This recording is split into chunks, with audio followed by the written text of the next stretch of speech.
Yo, good morning, everybody. This is Chris out in Hawaii. Friday, Aloha Friday. I think this is week 3 of being at home here in the self-isolation here. I think we've got, I think it was last check was 285 cases of coronavirus. So the good news is some of the outer islands, Kauai, Maui, Big Island, aren't really getting the spikes. So that's good. But here we are, and NFP was pretty much a non uh, non-event because it's February numbers. So not going to really show the extent of the jobless claims. But one thing I did see today was there was some trouble with Trump accusing Saudi Arabia and Russia of colluding here in keeping the oil prices down. So that's not good. But I think that presents an opportunity here. So trade I want to look at is the Aussie CAD. And Aussie has been talking about some positive rhetoric on kind of when they're going to get out of this. So in a market of complete negative, this is kind of the only positive I see. So you could see a retest of this 80 level here. So this is actually a pretty good opportunity right now at the London close. So what this tells me is that there's a level that it does not want to go below, and people are starting to take their profits. So you see this leg down here on the 30-minute chart. I want to look at the volume profile and see, what are the levels here. Oh, that's not what I want. Let's take a look and see what's traded right now. So if we kind of move it down here to the bottom, it's thinking. Oh, don't know. There we go. So you can see the 85 level is what's going on here. So I think what happened was the big houses or whoever's moving money right now tried to bring it below here. It retested twice, so it's going to go back up. If we expand this, let's see from this leg up kind of where the level is here, because that'll tell us what profit level I want to kind of aim for here. Got to give it a minute to calculate. So as you guys can see my screen, it's 5 in the morning over here, but that's the London close time, so that's when I trade. So the cool thing is in Hawaii in the wintertime, we don't change our time zone. We don't change the clock, so it stays the same for us. So wintertime, it's actually a little easier. I can trade at 6 a.m., but summertime, got to get up early. So the traded level here is at 86.13. You can kind of see some volume at 85.60. I mean, it really builds up right here. This is an old support. I think that's going to become resistance because you can kind of see right there. So I'm going to aim for 85.40 is the target. So let's put a trade in here. We'll get in at market. And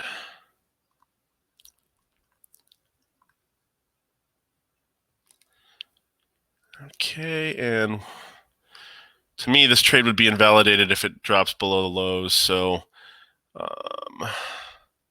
what I'm going to do is put the stop level at 84.40. Excuse 84.60. I apologize. That's the level I want it to be at.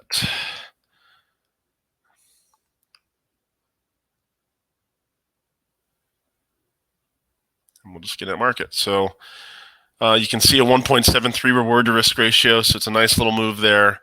You can already see it starting to go our way. So, this is an encouraging trade, and we'll see how it goes there. So that's the trade that I'm comfortable with holding over the weekend. I think unless Russia and Saudi Arabia decide to get their act together over the weekend. It's a pretty safe trade, and I'm actually hoping that this thing will close out before the end of the day. So something I'll share with you guys on Friday trades is, if it gets close to this level before the end of the day, I mean, as long as I can get it to maybe a 1-to-1 ratio, I'll probably close it out, because to me, it's just a safer bet than holding it over the weekend, especially with coronavirus going on and all the turmoil in the world. So that's kind of what I'm thinking for now. We will keep this on, and we'll roll over this. But I did want to show you the Euro Swiss franc trade from yesterday. So that one did not hit our profit target. It hit the stop loss, but hey, that's trading, and it happens once in a while. But what's interesting is it's starting to spike up again here. So it's really kind of holding here, but so it dropped down to 43, and I think we had our stop at 44, so it hit it by a pip. But hey, that's what happens. But it's still kind of holding at this level here, so I'm still kind of watching it. It might take another leg up here, but it just seems to be stalling here at this 105.50 level. I mean, you can see the volume; it's just ridiculous right there. See that? Yep. So are they building for a move? Possibly, but not something I want to trade today or willing to trade. So that's what's going on there. I want to take a look at Forex Factory, and we can talk about kind of what's coming up next. You can see the non-farm payroll was ridiculous, but it's nowhere near what it's going to be. It's going to be way worse than that. Average earnings was up. Unemployment rate, once again, it spiked to 4.4, but it's way more than that now. I mean, it's probably closer to 10% right now. So that's interesting. And then Forex Live. This is kind of, like I said, where I pick out what's going on here. So coronavirus cases up 10,000 people. Holy crap. So it's going to hit. Excuse me. Deaths up 600 people. Holy moly. That is ridiculous.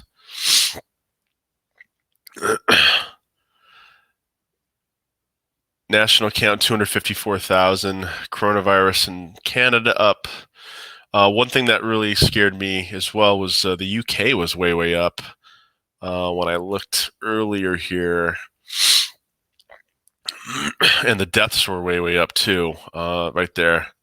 So it's up to 3,600 from 29, so 684 deaths in a day for coronavirus. So crazy stuff going out there, and I hope you guys are all safe. Once again, right now, this is the time to be looking at trading and kind of, really diving into the markets and seeing how to do this thing. But obviously, there's a lot of whipsaws, and the market's a little erratic right now.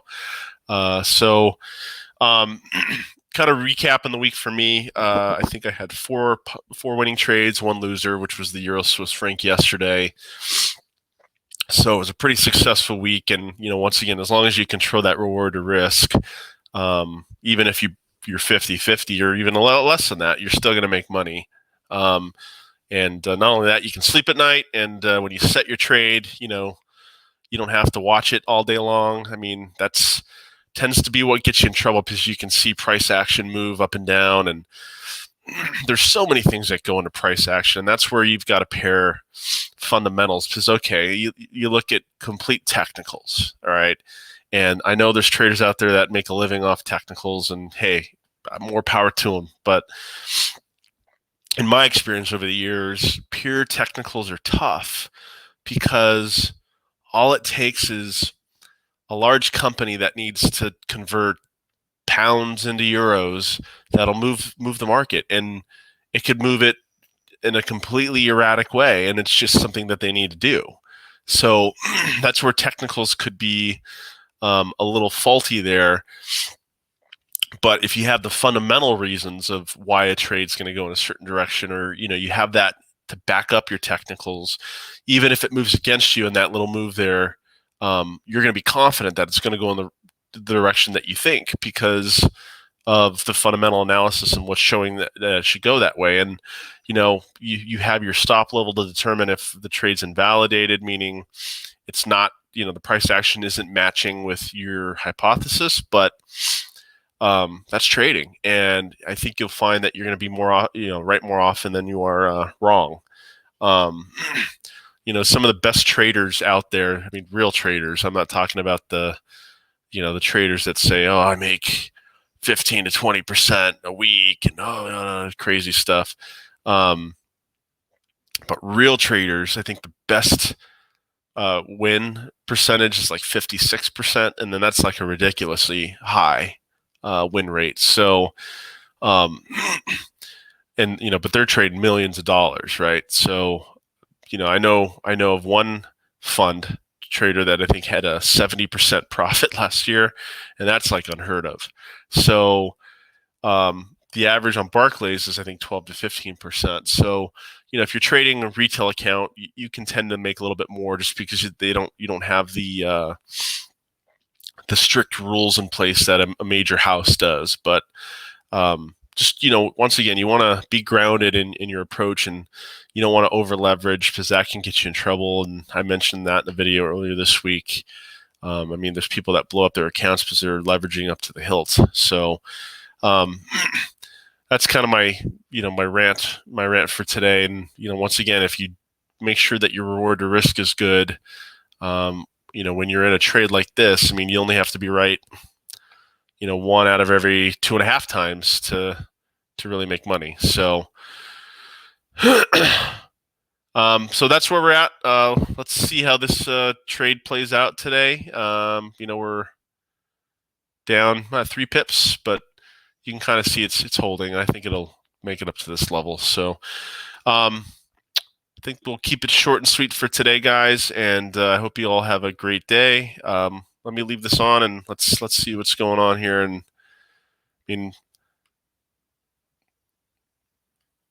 there's nothing else I really want to look at except for I want to take a look at this Euro Swiss franc, and I'm kind of scalping this one out. I want to see how this thing does. If it spikes up here, I might get it on a little bit of a retrace. Just because, look at this volume is substantial right at the 50 level.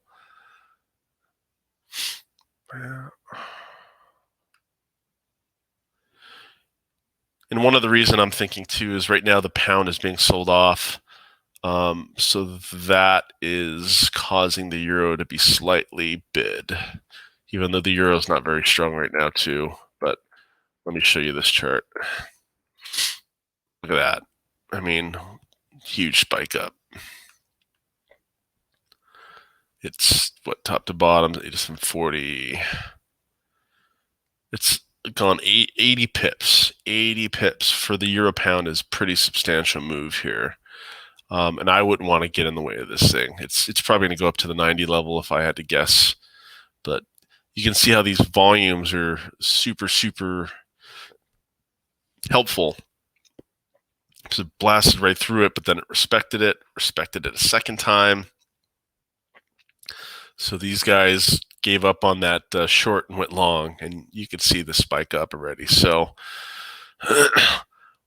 that tells me, or that's giving me the clue that the euro will rise up against the franc too, because so the franc, Switzerland's getting hit by coronavirus, and I kind of mentioned that yesterday, and that's why I'm thinking the single move. So